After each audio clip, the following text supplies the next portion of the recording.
Welcome back to my study channel. Friends, आज का video देखने के बाद में आपके माइंड में जो क्वेश्चंस रेज हो रहे हैं कि किस किस्म के एंटोनियम्स या के सिनोनिम्स पूछे जाएंगे, तो वो सारे के सारे आज दूर होने वाले हैं। Because you know today we are going to discuss words and their synonyms as per the pattern, as per the syllabus of JKSSP। So without wasting time let's start. Friends, यहाँ पे जो आपको वर्ड्स और उनके synonymous पूछे जाएंगे वो कुछ इस प्रकार से होंगे। जैसे यहाँ पे आज की जो प्रैक्टिस एक्सरसाइज है उसमें यहाँ पे लिखा है question number 1 to 50। In each of the following sentences a word or phrase is written in italicised letter. For each italicised part 4 words या फिर phrases are listed below each sentence. Choose the word nearest in meaning to the italicised part.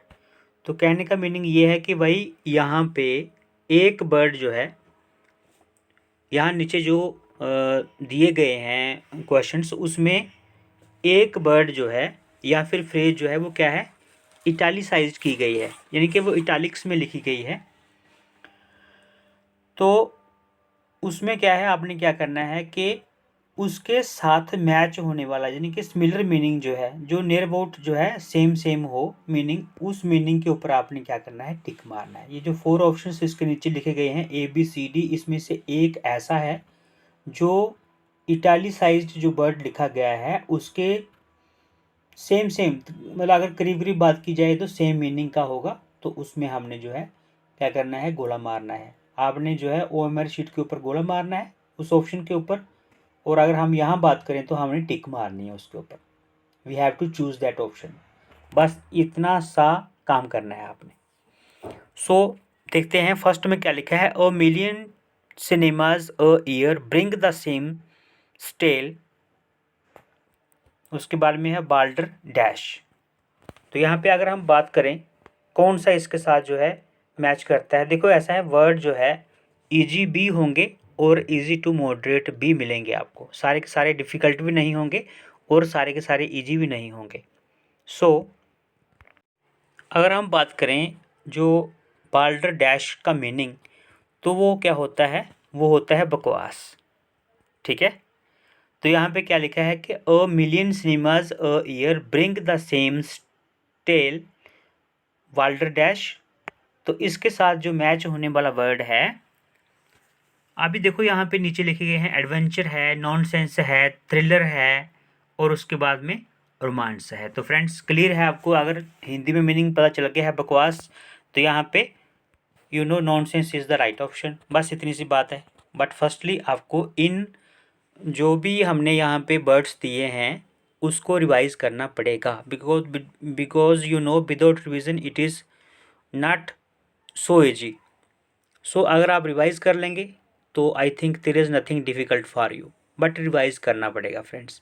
अगर आप revise नहीं करोगे तो कुछ लोग ऐसे हैं जो रिवाइज कर रहे हैं, जो रिवीजन कर रहे हैं, जो लोग हार्ड वर्क कर रहे हैं, तो सक्सेस जो है हमेशा फेवर करती है उन्हीं का जो हार्ड वर्क करते हैं। सो यहाँ पे जो बाल्डर डैश है उसके साथ जो आपका क्या लिखा था इन्होंने, नियरेस्ट इन मीनिंग, तो नियरेस्ट इन मीनिंग जो है यहाँ पे नॉनसेंस है। So option B is the right answer. Next question, there must be lively discussion of Indian authors if we are to foster. यहाँ पे जो फॉस्टर है आपने देखा होगा इटालिक्स में लिखा गया है। सो foster our knowledge. There must be lively discussion of Indian authors if we are to foster our knowledge. तो अगर यहाँ पे foster लिखा है और नीचे लिखा हुआ है promote, cherish, nourish और nurture। अगर हम बात करें यहाँ पे जो आपका वर्ड दिया गया है foster, उसका हिंदी में मीनिंग होता है पोषण करना या फिर लालन पालन करना। तो अगर हम नीचे जो दिए गए वर्ड्स हैं इसके ऑप्शंस, एडवेंचर है, सॉरी इसमें प्रमोट है, चैरिश है, नर्श है, उसके बाद नर्चर है, तो आपको पता है फॉस्टर का अगर मीनिंग पालन पोषण करना है तो यहाँ पे नर्चर जो है is the right answer. Option D is the right answer. Clear, चलते हैं नेक्स्ट पे that is question number 3। Question number 3 में लिखा है buoyed by these visions of the future of his son, the artist soldiered on। तो यहाँ पे सोल्जर्ड on लिखा हुआ है, तो जो सोल्जर्ड ऑन है ये क्या है, इटैलिक वर्ड लिखा गया है। तो यहाँ पे जो नीचे ऑप्शंस दिए गए हैं वो है कंटिन्यूड ब्रेवली, फिर है stopped further, struggled hard, fought on. तो यहाँ पे आप गेस कीजिए क्या आंसर हो सकता है क्वेश्चन नंबर 3। तो यहाँ पे अगर हम बात करें सोल्जर्ड ऑन का मीनिंग, तो यहाँ पे सोल्जर्ड ऑन जो है उसका मीनिंग होता है टू कंटिन्यू वेरी ब्रेवली। तो यहाँ पे आपका राइट आंसर क्या होगा, राइट आंसर होगा आपका option A, that is to continue bravely. This is the right answer. Next question. Last fortnight, the rain came to the parched soils of India after the merciless drought had already sapped the vitality and livelihood of millions of peasants। तो यहाँ पे क्या है, बाकी बातों को छोड़ो, आप मेरे को ये बताओगे यहाँ पे इटैलिक्स क्या है। तो यहाँ पे है सैप्ड, SAPPED, सैप्ड जो है इटैलिक्स में लिखा गया है। तो सैप्ड का मीनिंग होता है टू बी ड्रेन्ड अवे, ठीक है। तो अगर टू बी ड्रेन्ड अवे है तो यहाँ पे जो आपका राइट आंसर होगा वो क्या होगा, यहाँ पे देखो ड्रेन्ड अवे एक ही है यहाँ पे, तो वो क्या है आपका ऑप्शन डी। तो यहाँ पे राइट आंसर आपका क्या होगा, सैप्ड के साथ आएगा आपका option D, drained away. Next question.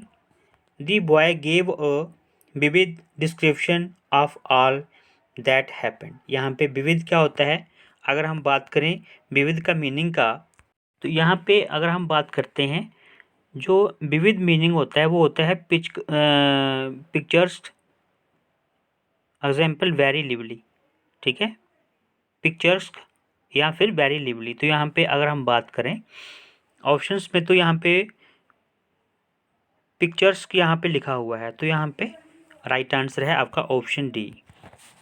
Next question. It is compulsory for all the students to join this tour. यहाँ पे कंपल्सरी जो है आपका, देखो आपने थोड़ा सा टेढ़ा लिखा हुआ है, इनके थोड़ा सा अलग है, तो यही इटालिक है यहाँ पे। तो कंपल्सरी क्या होता है आपका, ये तो बहुत ईजी है, ठीक है। तो कंपल्सरी यहाँ पे option B is the right answer, that is necessary. Next 7 में क्या है, some of the discoveries of modern science are simply marvellous. तो यहाँ पे मार्बलस आपका जो है वो क्या है, वही इटैलिक्स में लिखा गया है। तो इसका हमने जो है सिमिलर मीनिंग ढूंढना है इसमें, जो कि थोड़ा थोड़ा सेम हो। तो यहाँ पे अगर हम बात करें 7th में, मार्बलस जो होता है, मार्बलस का मीनिंग होता है, ये जो है सेंस देता है किसकी, अमेजिंग की। तो यहाँ पे देखो अमेजिंग लिखा हुआ है, सो यहाँ पे आंसर आपका आ गया option C, that is amazing, marvellous, amazing. Next, the teacher felt that the students lack discrimination in the study of his data. तो यहाँ पे discrimination is the italic word. So यहाँ पे अगर हम बात करें जो सिमिलर मीनिंग है डिस्क्रिमिनेशन के, तो कौन सा हो सकता है आपको बताइए, क्वेश्चन नंबर 8। तो यहाँ पे हो सकता है आपका क्या, क्वेश्चन नंबर 8 में अगर हम बात करें तो डिस्क्रिमिनेशन, लैक डिस्क्रिमिनेशन, यहाँ पे क्या लिखा है, the teacher felt that the student lack discrimination in the study of his data, ठीक है।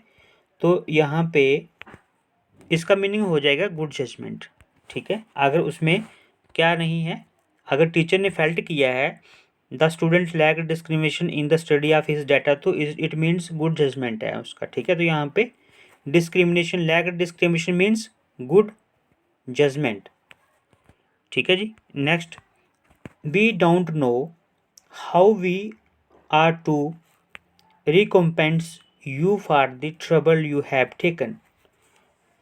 रिकम्पेंस क्या होता है, रिकम्पेंस और जो यहाँ पे बात करें रिवार्ड की, बोथ हैव सेम मीनिंग, ठीक है। A prize or a present for a good deed, दोनों एक ही चीज़ है, तो यहाँ पे आंसर आपका हो जाएगा जो रिकॉम्पेंस है, ठीक है, और रिवार्ड दोनों जो है सेम है, तो यहाँ पे आंसर हो जाएगा आपका ऑप्शन ए रिवार्ड। चलते हैं next. John Milton wrote Paradise Lost to vindicate the ways of God to man. तो यहाँ पे देखो उसने विंडिकेट का मीनिंग हमने बताना है, क्वेश्चन नंबर 9। और विंडिकेट का अगर हम मीनिंग क्वेश्चन नंबर 10 है यहाँ पे, तो अगर हम बात करें विंडिकेट का मीनिंग का, तो vindicate has the sense of justifying, तो यहाँ पे जस्टिफाई लिखा गया है, so justify is the right answer, ठीक है, justify is the right answer. Next question, question number 11। Youngsters do not have good role models to emulate, they start searching for them among sportsmen or film stars। तो यहाँ पे जो to emulate जो है, models to emulate, जो emulate है वो क्या है, यहाँ पे इटालिक वर्ड है। तो अगर हम बात करें emulate की, और इमिटेट जो होता है वो सेम मीनिंग होता है दोनों का, ठीक है। emulate और इमिटेट, ये दोनों जो है बोथ का मीनिंग होता है टू कॉपी, तो यहाँ पे आंसर आपका हो जाएगा ऑप्शन बी इमिटेट, ठीक है जी। Next question, question number 12। अगर हम बात करें 12 की, तो यहाँ पे है the eyewitness testimony was incontrovertible. तो the eyewitness testimony was incontrovertible, यहाँ पे इनकॉन्ट्रोवर्टिबल का जो है हमने सिमिलर मीनिंग ढूंढना है जो कि इसके साथ थोड़ा बहुत मैच करता हो। तो अगर हम बात करें यहाँ पे इनकॉन्ट्रोवर्टिबल का मीनिंग होता है अनक्वेश्चनेबल। तो फ्रेंड्स यहाँ पे जो राइट आंसर आपका हो जाएगा वो हो जाएगा आपका option B, that is unquestionable. Next question, the invasion forces had no artillery and were completely annihilated। तो the invasion forces had no artillery, जिन्होंने आक्रमणकारी जो फोर्सेस थी उनके पास artillery नहीं थी, and were completely annihilated।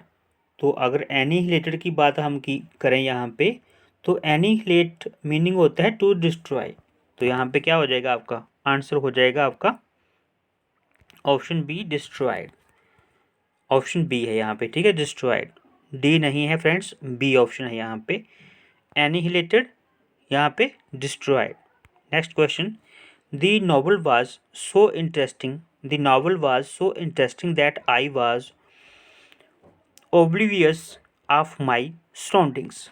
तो ओब्लिवियस का जो हमने मीनिंग ढूंढना है यहाँ पे, तो ओब्लिवियस का मीनिंग होता है अनमाइंडफुल, एग्जाम्पल फॉरगेटफुल, तो यहाँ पे क्या हो जाएगा आपका अनमाइंडफुल, तो यहाँ पे है हमारे पास unmindful, so answer is option C.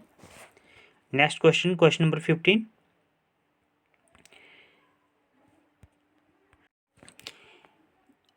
Elegy is 70 years old and a fanatical gardener। तो यहाँ पे फैनेटिकल का मीनिंग हमने ढूंढना है, क्या हो सकता है। तो अगर हम बात करें फैनेटिकल की, तो यहाँ पे इसका मीनिंग होता है, फैनेटिकल का क्या होता है यहाँ पे मीनिंग इसका, क्वेश्चन नंबर 15 है। तो फैनेटिकल का मीनिंग होता है give the sense of being excessively enthusiastic. तो फ्रेंड्स यहाँ पे अगर हम बात करें ऑप्शन में, तो क्या क्या दिया है यहाँ पे, दिया है क्रेजी, फैंटास्टिक, तो उसके बाद में है एक्सेसिबली इंथुजियास्टिक, तो यहाँ पे आंसर आपको हो जाएगा option C, that is fanatical, excessively enthusiastic. Next, the courage shown by the soldiers at this moment of crisis is exemplary। The courage shown by the soldiers, यानी कि जो सोल्जर्स ने जो हिम्मत दिखाया एट दिस मोमेंट, ठीक है, इस समय पे ऑफ क्राइसिस, इज़ एग्जाम्पलरी, यानी कि वो सराहनीय है जिसे कहते हैं। तो अगर हम बात करें यहाँ पे एग्जाम्पलरी की, तो क्या होता है आपका एडमायरेबल, उसके बाद में क्लियर है, सुइटेबल है। तो फ्रेंड्स यहाँ पे वर्दी टू बी प्रेज्ड है, ठीक है। तो एग्जाम्पलरी मीन्स होता है एडमायरेबल, ठीक है, प्रशंसनीय जिसे कहते हैं। यहाँ पे option A is the right answer. Next question, grandfather has been getting feeble of late. तो फीवल की बात अगर हम करें तो फीवल क्या होता है, वीक है, उसके बाद में टाल है, डिजीज्ड है, स्मॉल है। तो फीवल का मीनिंग होता है वीक, ठीक है। तो यहाँ पे आंसर आपका क्या हो जाएगा, week. Option B is the right answer. Next, even though Akshay does not study hard he always comes first in his class. तो even though Akshay does not study hard, जबकि अक्षय इतना अच्छे से जो है स्टडी हार्ड भी नहीं करता है, हार्ड स्टडी भी नहीं करता है, ही always comes first in his class, फिर भी वो जो है फर्स्ट आता है अपनी क्लास में, जिसे बोलते हैं प्रथम आता है। तो यहाँ पे क्या आएगा आपका, स्कोर्स आएगा, स्टैंड्स आएगा, अराइव्स आएगा, कंप्लीट आएगा। तो यहाँ पे फ्रेंड्स अगर हम बात करें, कम जो होता है, कम्स जो होता है हैज़ द कॉन्टेक्स्ट स्टैंड्स, तो यहाँ पे आंसर आपका होगा स्टैंड्स, ठीक है। Next, the arguments of the lawyer of the accused were so persuasive that the जज एक्विटेड हिम। एक्विटेड होता है कि उसको छोड़ देना, बरी कर देना। तो यहाँ पे बात करें अगर हम इटैलिसाइज्ड वर्ड की, तो वो है आपका परसुएसिव। तो परसुएसिव का मीनिंग क्या होता है, यहाँ पे बात करते हैं। अगर हम question number, this is question number 19, ठीक है। तो 19 में परसुएसिव का मीनिंग होता है convincing, example appealing to logic and rational. तो यहाँ पे जो इसका मीनिंग होगा, बाकी बातों को छोड़ो आप, बट जो हमारा वर्ड है दैट इज परसुएसिव, तो इसका जो मीनिंग होगा जो कि नियर अबाउट है इसके, वो क्या है हमारा, तो वो है हमारा option A, that is convincing. Option A is the right answer. Next, your master will like you if you are diligent. तो डिलीजेंट यहाँ पे आपको पता है फ्रेंड्स, ठीक है। तो फर्स्ट है कॉन्साइंटियस, उसके बाद में ओबिडेंट है, फिर है आपका मेटिकुलस, फिर है हार्ड वर्किंग। फ्रेंड्स यहाँ पे जो आपका राइट आंसर होगा वो क्या होगा आपका, हार्ड वर्किंग। डिलीजेंट क्या होता है, हार्ड वर्किंग। तो your master will like you, आपका जो मास्टर है आपको पसंद करेगा, इफ़ यू आर डिलीजेंट, अगर आप डिलीजेंट हैं तो, यानी कि हार्ड वर्किंग है तो। Next, we should always try to maintain and promote communal amity. तो फ्रेंड्स यहाँ पे एमिटी की बात हुई है, तो अगर हम बात करें एमिटी का मीनिंग होता है फ्रेंडशिप। तो यहाँ पे हमारे पास फ्रेंडशिप है, सो यहाँ पे option C is the right answer. Next question number 22, before I could make out anything he had spoken again. Before I could make out anything he had spoken again, यहाँ पे जो आपका make out anything है, ये क्या है, italic word है। आपने देखा होगा थोड़ा सा बाकी वालों से हटके है। तो मेक आउट एनीथिंग यहाँ पे जो दिया है उसका मीनिंग होता है टू एप्रीहेंड और टू अंडरस्टैंड। तो यहाँ पे एप्रीहेंड दिया हुआ है, तो फ्रेंड्स यहाँ पे इस जो फ्रेज का मीनिंग है वो है apprehend. Option B is the right answer.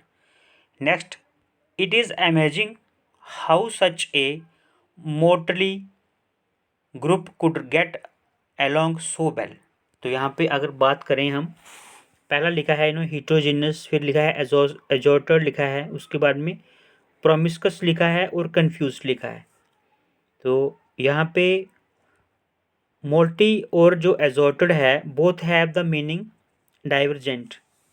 तो यहाँ पे जो आपका राइट आंसर हो जाएगा वो हो जाएगा ऑप्शन बी, एजोर्टेड।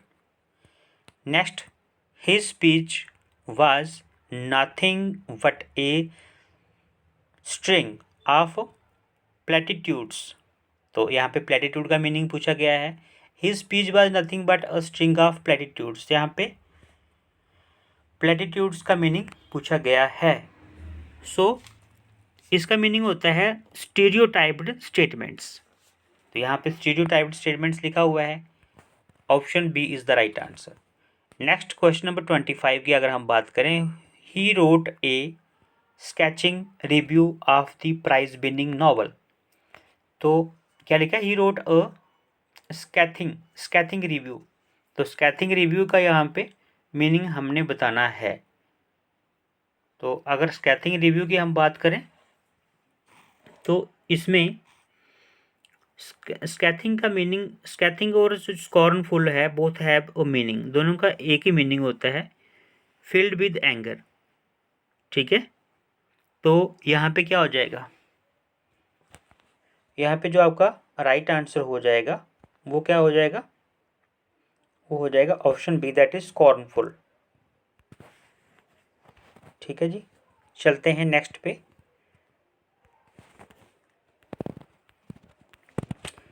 अभी नेक्स्ट क्वेश्चन है question 26। India has made spectacular progress in science and technology.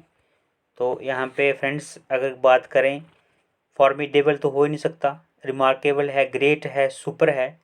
तो क्वेश्चन नंबर 26 में अगर हम बात करें remarkable, remarkable is the right answer. ठीक है, ऑप्शन ए।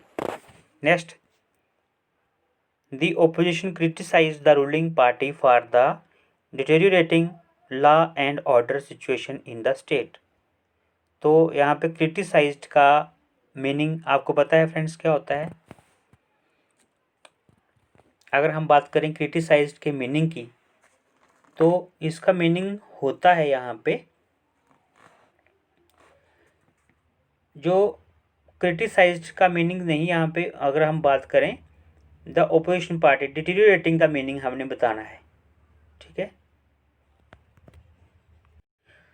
डिटेरियोरेटिंग का मीनिंग अगर आपको पता चल गया तो आप आसानी से जो है यहाँ पे जो वर्ड्स दिए हैं वो टिक कर लोगे।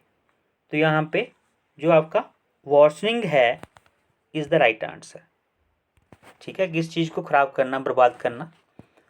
सो डिटेरियोरेटिंग और worsening are the same word, so answer is option B. Next, the flat has been refurbished recently.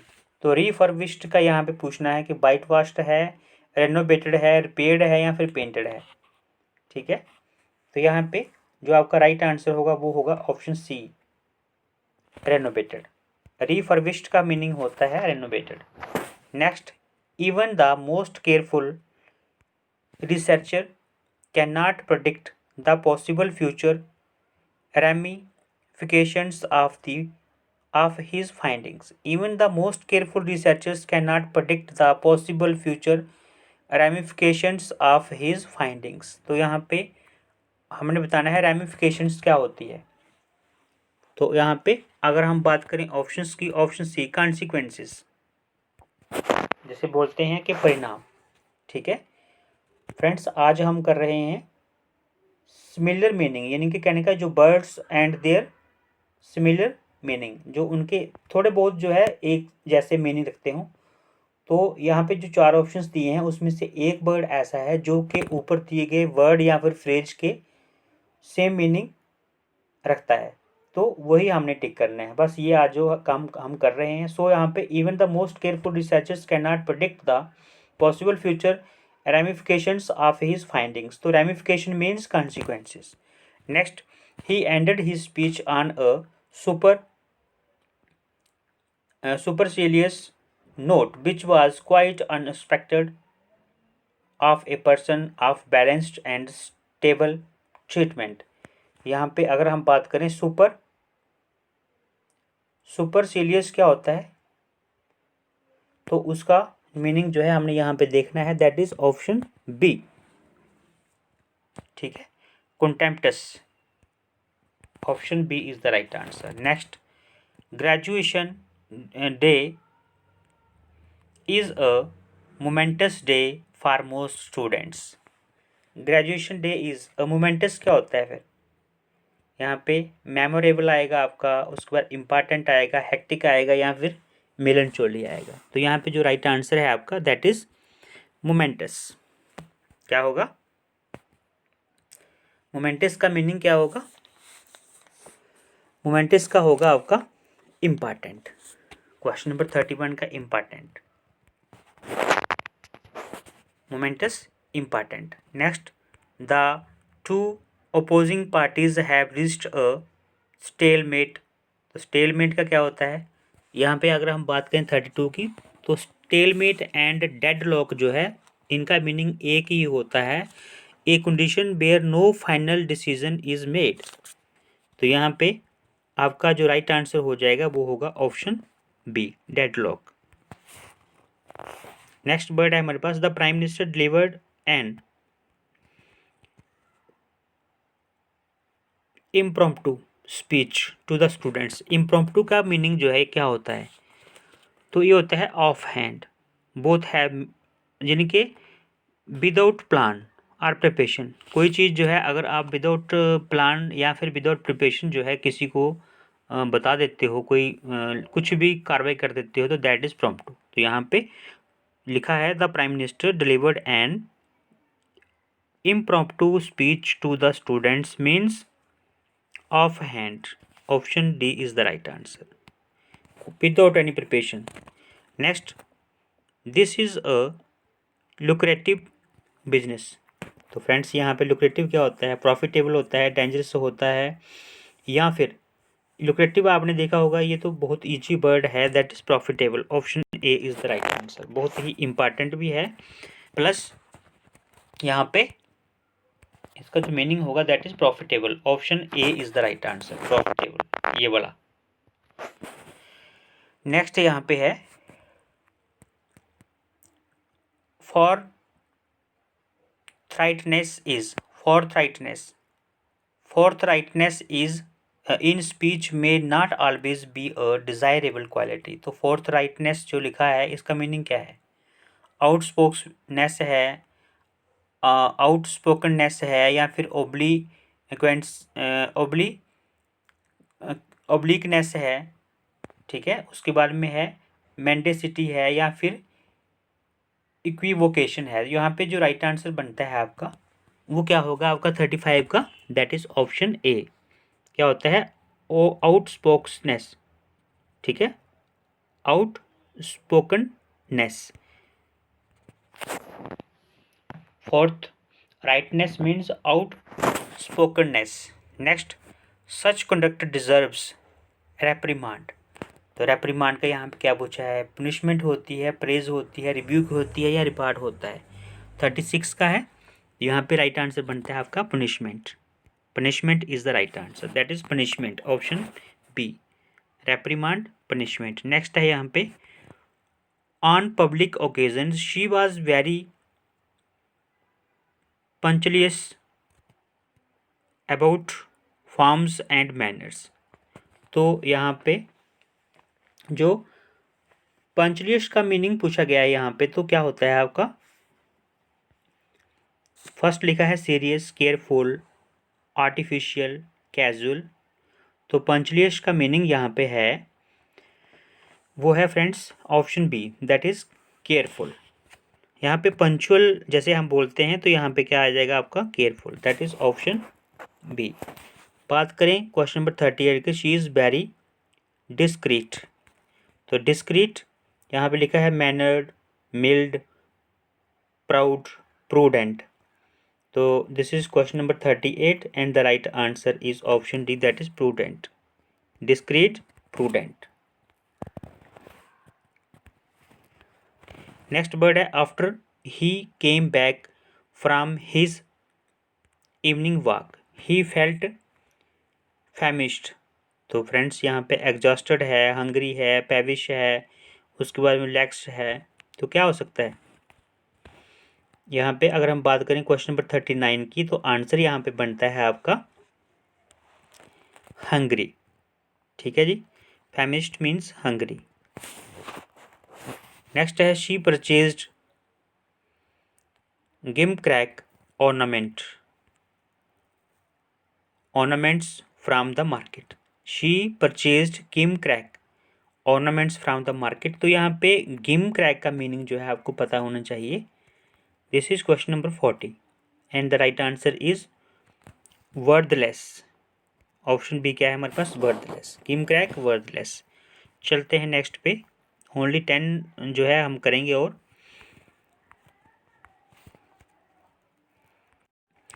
अगर हम बात करें यहाँ पे फ्रेंड्स क्वेश्चन नंबर 41 की, he is a good looking but insipid young man. तो इंसिपिड का हमने मीनिंग बताना है यहाँ पे। तो option D is the right answer, that is lacking insipid. Good looking तो है but insipid young man means lacking insipid यहाँ पे। Option D is the right answer.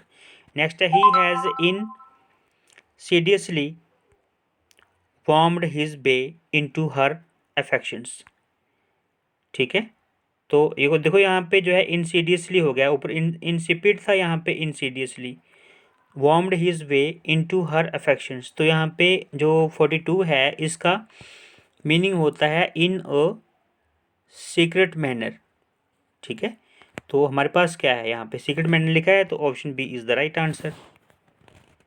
ठीक है, insidiously in a secret manner. Next, his boss criticism left him feeling rather abased. तो abased क्या होता है यहाँ पे, एबेस्ट का हमने मीनिंग बताना है, बस इतनी सी बात है।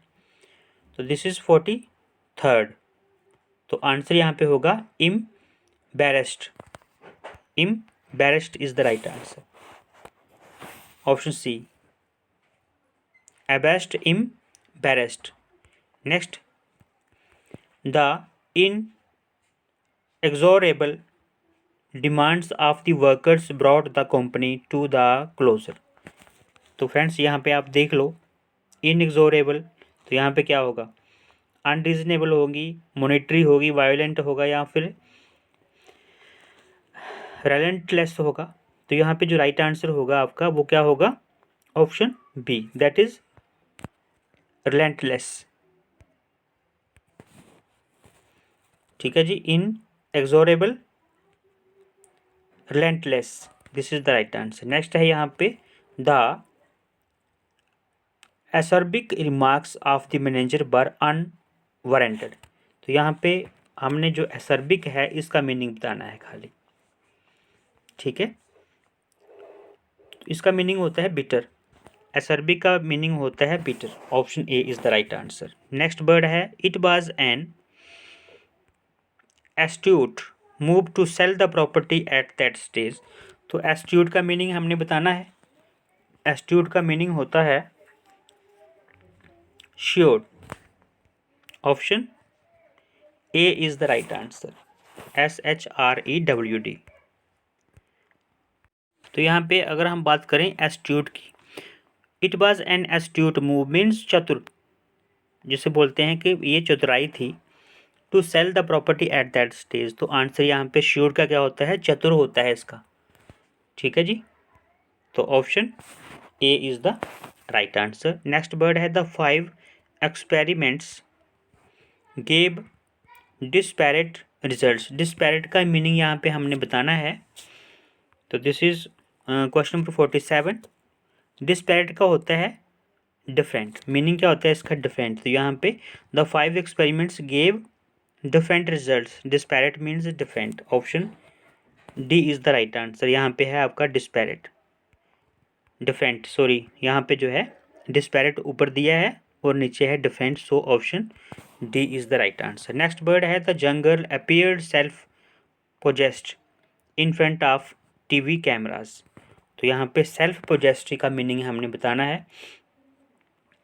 तो दैट इज होता है means confident. Self possessed means, self possessed means होता है confident. Option B is the right answer. Next word, the chairman conducted the meeting with aplomb. Aplomb क्या होता है, यहाँ पे एप्लॉम्ब का मीनिंग हमने बताना है। तो आप गेस कीजिए यहाँ पे, तो दैट इज ऑप्शन सी क्या है, पॉइज। ठीक है जी, एप्लॉम्ब poise.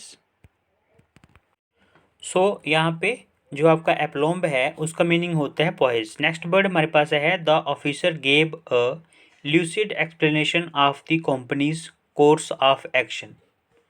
The officer gave a lucid explanation of the companies course of action. यहाँ पे अगर हम बात करें वर्ड की तो lucid is the italicised word. So here the right answer is lucid का मीनिंग होता है clear. So option D is the right answer. ठीक है। सो आज फ्रेंड्स हमने किए 50 words and there synonymous that is similar words.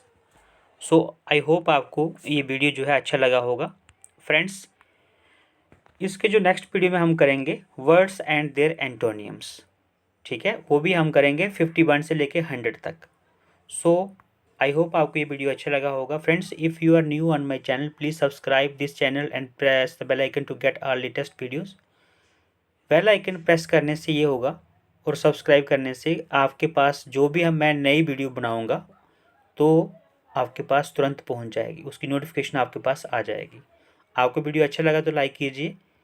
थोड़े दिनों की बात है, बहुत ही जल्द आपका एग्ज़ाम कंडक्ट करवाने वाली है जेके एसएसबी। सो आप मेहनत कीजिए फ्रेंड्स।